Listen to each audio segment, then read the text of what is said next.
बिस्मिल्लाहिर्रहमानिर्रहीम। अस्सलामुअलैकुम friends, welcome to my channel cooking with Fatima. कैसे हैं आप सब? उम्मीद करती हूँ आप सब अपने अपने घरों में खैर खैरियत से होंगे, खुश आबाद होंगे, हंसते मुस्कुराते होंगे।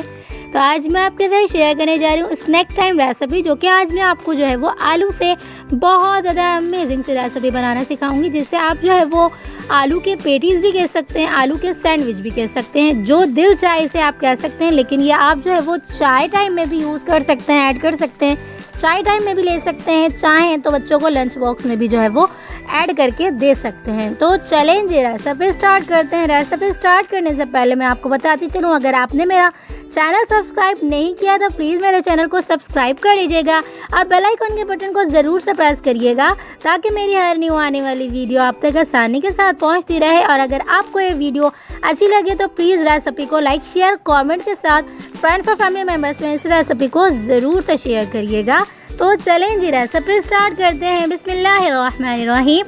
तो सबसे पहले हम जो है वो आलू की फिलिंग तैयार कर लेंगे। तो आलू की फिलिंग तैयार करने के लिए हमने यहाँ पे 4 से 5 जो है वो बिल्कुल छोटे साइज़ के आलू लेके अच्छा सा बॉईल करने के बाद मैश कर लिया है। तकरीबन 1 टेबल स्पून भर के कूटी हुई लाल मिर्चें ऐड कर देंगे। 1 टीस्पून इसके अंदर हम नमक शामिल करेंगे। 1 टीस्पून इसके अंदर हम काली मिर्चें ऐड कर देंगे। तकरीबन भी 3 से 4 इसके अंदर हमने चॉप की हुई हरी मिर्चें, तकरीबन भी 1 मुट्ठी के करीब भर के इसके अंदर हमने जो है वो हरा धनिया ऐड कर दिया है। 3 टेबल स्पून इसके अंदर हम बाइंडिंग के लिए जो है वो कॉर्नफ्लावर ऐड कर देंगे और इसे हम साइड पे रख देंगे अच्छा सा मिक्स करके। उसके बाद तकरीबन भी 3 से 4 इसके अंदर हम जो है वो ब्रेड स्लाइस ले लिए हैं। कोई भी बची हुई ब्रेड स्लाइस हो आप वो ऐड कर सकते हैं, चाहें तो जो है वो डबल रोटी वगैरह होती है तो वो भी आप इसमें ऐड कर सकते हैं। थोड़ा सा इसके अंदर हम 2 टेबल स्पून करीब पानी ऐड कर देंगे, अच्छा सा मिक्स कर लेंगे।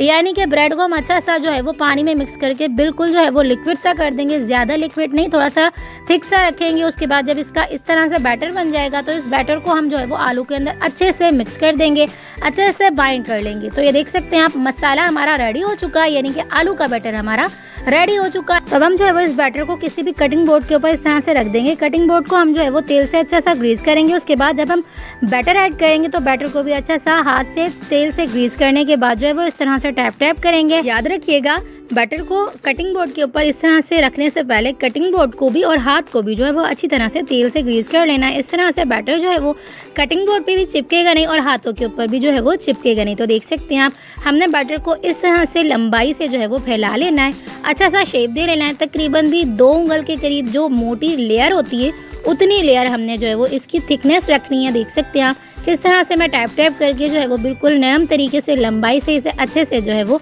फोल्ड करी हूँ, यानी कि अच्छे से टैप करी हूँ। थोड़ा थोड़ा करके तेल भी लगाती रहिएगा। इस तरह से जो है वो आपके बिल्कुल भी जो है वो बैटर हाथों में नहीं चिपकेगा और नीचे जो है वो यानी कि कटिंग बोर्ड के ऊपर भी नहीं चिपकेगा। तो देख सकते हैं आप हमने जो है वो कितनी बेहतरीन सी लेयर बना ली है और कितना जो है वो लंबाई रखा है। सेम इसी तरह का आप भी रख लीजिएगा। इस तरह से बहुत ज़्यादा अच्छे से सैंडविच से या आप कुछ भी बना के रेडी कर सकते हैं, किसी भी तरह की शेप दे सकते हैं। ज़रूरी नहीं है कि मैंने अगर जो है वो सैंडविच वाली जो है वो शेप दी है तो आप भी जो है वो सैंडविच वाली ही शेप दें। आप किसी भी तरह की शेप दे सकते हैं जो आपको आसान लगे। तो मैंने यहाँ पे जो है वो इसे सैंडविच वाली शेप देने के लिए सैंडविच की तरह ही थोड़ी सी लेयर इसकी मोटी रखी है। इस तरह से ये अंदर से भी बहुत ज़्यादा अच्छे से जो है वो कुक होंगे और बाहर से बहुत ज़्यादा क्रिस्पी से बन के रेडी होंगे। तो बेहतरीन से हमारे जो है वो आलू के सैंडविच बन के रेडी हो जाएंगे, या जो भी आप नाम देना चाहें इसे देख सकते हैं। तमाम बैटर को इकट्ठा करने के बाद इसकी लेयर बनाने के बाद इसको जो है वो हम इस तरह से शेप दे देंगे। तो शेप हमने जो है वो किसी भी छुरी की मदद से इस तरह से दे देनी है। तो इस तरह से हमारी बेहतरीन से जो है वो यानी कि बेहतरीन से स्नैक टाइम बनकर रेडी हो जाएंगे। तो इसे हम अब जो है वो फ्राई करेंगे। तो देख सकते हैं आप हमने जो है वो सैंडविच की इसे शेप दे दी है। आप अपने हिसाब से किसी भी तरह की शेप दे सकते हैं, चाहे तो सिर्फ लंबाई में भी जो है वो इसे अच्छी सी शेप देकर अच्छे से स्नैक टाइम जो है वो रेसिपी बनाकर रेडी कर सकते हैं। तो मैंने यहाँ पे जो है वो इन्हें सैंडविच की शेप दे दी है। तो अब हम इसे जो है वो इस तरह से उठा के देख सकते हैं आप मैंने जो है वो कितनी मोटी और कितनी जो है वो बेहतरीन सी लेयर रखी है। सिर्फ इसलिए रखी है क्योंकि जो है वो ये अंदर से भी कुक रहे और बाहर से भी बहुत ज़्यादा अच्छी तरह से क्रिस्पी से हो जाए। आप इससे ज़्यादा की लेयर बिल्कुल भी नहीं रखिएगा, नहीं तो ये बहुत ज़्यादा जो है वो अंदर से बहुत ज़्यादा अंदर से जो है वो कुक नहीं रहेंगे। तो देख सकते हैं आप कितनी बेहतरीन सी हमारी जो है वो लेयर बन के आ चुकी है। सेम बिल्कुल सैंडविच जैसी जो है वो हमारी लेयर्स बन के आई हैं। इसी तरह की लेयर आप भी जो है वो बना के रेडी कर लीजिएगा। इससे ज़्यादा मोटी बिल्कुल भी नहीं होनी चाहिए लेयर, ये ज़रूर से याद रखिएगा। तो अब हम इन्हें जो है वो फ्राई कर लेंगे। तो फ्राई करने के लिए हमने तेल को मीडियम टू हाई फ्लेम पे अच्छा सा गर्म किया। उसके बाद हमने जो है वो एक एक करके तमाम इस तरह से रेडी कर लिए, यानी कि ऐड कर लिए। ऐड करने के बाद इन्हें अच्छा सा फ्राई करके रेडी कर लिया।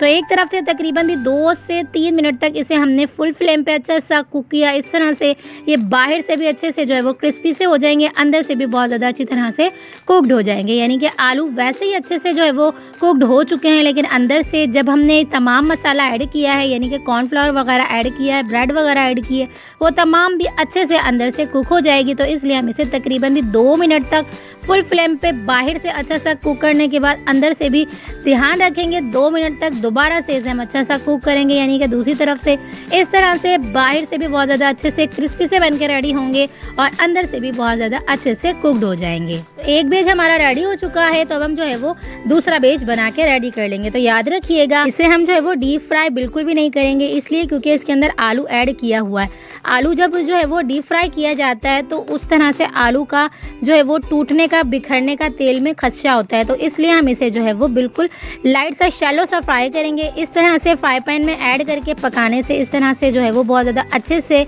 बहुत ज़्यादा ब्राउनिश से और अच्छे से कलर वाले हमारे जो है वो सैंडविच बन के रेडी हो जाएंगे। यानी कि स्नैक टाइम रेसिपी हमारी बन के रेडी हो जाएगी। तो देख सकते हैं आप, अमेजिंग से, क्रिस्पी से, बहुत ज़्यादा डिलीशियस से, बाहर से बहुत ज़्यादा क्रिस्पी क्रंची से और अंदर से बहुत ज़्यादा जो है वो नरम, मुलायम और बहुत ज़्यादा सॉफ्ट से बन के रेडी हुए हैं। देख सकते हैं आप कितने जो है वो ये बाहर से क्रिस्पी से हुए हैं, बिल्कुल भी ये टूट नहीं रहे हैं, लेकिन ये बहुत ज़्यादा डिलीशियस सी, फ्लेवरफुल सी और बहुत ज़्यादा अमेजिंग सी हमारी ये रेसिपी बन के रेडी हुई थी। तो आप इस रेसिपी को एक बार मेरी रेसिपी से ज़रूर से ट्राई करिएगा। बच्चों को लाजमी से जो है वो ये रेसिपी बना के दिया करें। इंशाल्लाह बच्चों को भी ये बहुत ज़्यादा जो है वो अमेजिंग सी रेसिपी लगेगी। आपको दिल करे कि आज जो है वो स्नैक टाइम के तौर पर कोई यूनिक सी रेसिपी हो, तो आप इस रेसिपी को उस दिन ज़रूर से ट्राई करिएगा। तो मुझे अपना फीडबैक ज़रूर से दिएगा आपको रेसिपी कैसी लगी। तो चलें जी, मिलते हैं नेक्स्ट वीडियो में। जब तक अपना ख्याल रखिएगा, मुझे दुआओं में याद रखिएगा। मिलते हैं नेक्स्ट वीडियो में। अगर आपने इस रेसिपी को पसंद किया तो प्लीज़ इस रेसिपी को फ्रेंड्स और फैमिली मेम्बर्स में ज़रूर से शेयर करिएगा। चैनल पर नहीं हो तो प्लीज़ चैनल को सब्सक्राइब भी कर लीजिएगा। मिलते हैं नेक्स्ट वीडियो में बहुत ही आसान, सिंपल और यूनिक सी रेसिपी के साथ। अल्लाह हाफिज़।